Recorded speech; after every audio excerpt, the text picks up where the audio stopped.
وانگه که روی می نماید یا چشم ابروی پریوار، بازش نمی دانند، نقشش نمی خوانند، دل می گریزانند از او چون وحشتی افتاده در آینه تار. هرگز نیامد بر زبانم حرف نادرخواه، اما چه گفتم؟ هر چه گفتم آه، پای سخن لنگ است و دست واژه کوتاه است.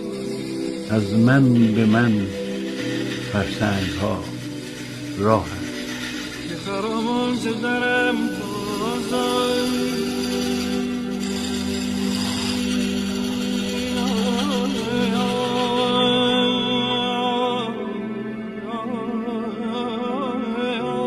خاموشم، اما دارم به آواز غم خود میدهم گوش.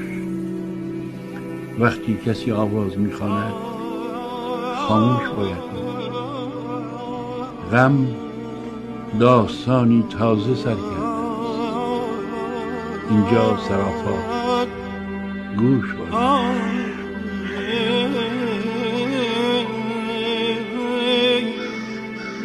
گره از کار فرو بستی ما بکشایی.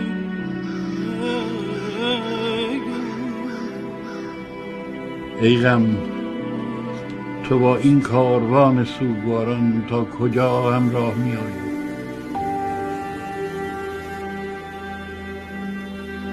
دیگر به یاد کس نمی آید آغاز این راه هراسانگیز.